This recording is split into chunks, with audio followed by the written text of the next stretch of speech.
Hey skiers, it's Bob with SkiEssentials.com. Welcome to our 2026 ski test. Got a new one for you today. It's a Dynastar M-Free 100. This was kind of the last holdout for skis moving into that hybrid core 2.0. The outgoing M-Free 99 was still using that older technology, which was really good, but this 2.0 core does bring a different level of energy and power to the ski. And it's been pretty interesting kind of seeing the evolution of the M-Free 99 to the 100. And it makes for a really interesting A/B test as well, because that 99 was a great ski, super fun, great in the trees, was a surprisingly energetic carver. And then this new 100 with the new core construction just really takes it to the next level in terms of power, predictability, and smoothness.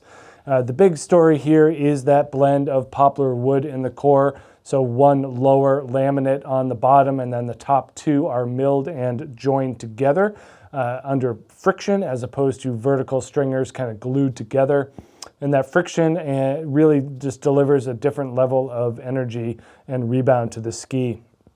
I also get a thicker core profile here from kind of a side angle.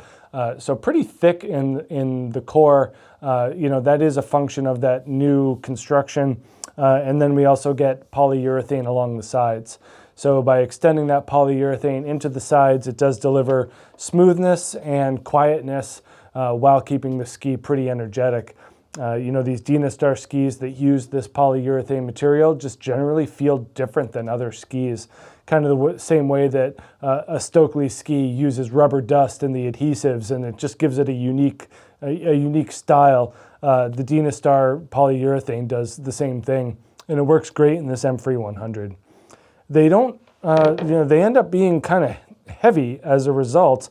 It's a pretty burly ski now. This is the 185, and we're at 2,003 grams. So there's some strength here for sure.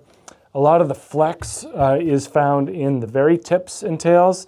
Underfoot, it's quite a bit stiffer and more robust, but the tips and tails are kind of equally as flexible. So you can get into the turn easier and then rely on this kind of beefier midsection of the ski to deliver a lot of power.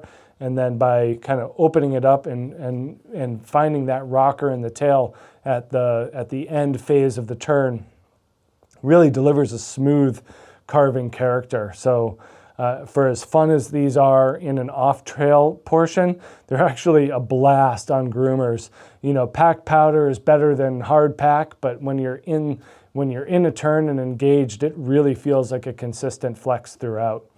But yeah, they are meant to be used in a variety of conditions and terrain, including park. There is that twin tip application as well. So freestyle, free ride, all mountain. This ski connects a lot of those things really well and checks a lot of boxes for those different disciplines. Shape and profile wise, yeah, there's a lot of drama here. There's really nothing straightforward about this. It is a very curvaceous ski, a lot of positive camber underfoot, and it is very hard to compress that camber. So when you find a ski and it takes two hands to make it click, that means that there's a lot of energy built into the ski. And then the drama in the tip is easily seen. Long rocker, nice even taper shape, delivering nice flotation throughout. And then tail, a lot of motion here as well. So long tail rocker, some decent splay. It doesn't look like a traditional twin tip from a freestyle standpoint. A little bit more of a free ride twin tip shape here, and that's all good because I don't think people are reaching for this ski for a park specific option. Although if you like skiing all mountain and park, this is a great place to be. 18-meter turn radius here in the 185, nice and middle. And a lot of that is found kind of right in that midsection there as well. So fun to ski it centrally. It is supportive enough to pressure the tips and the tails, but it also does feel very well balanced, and you can find the middle.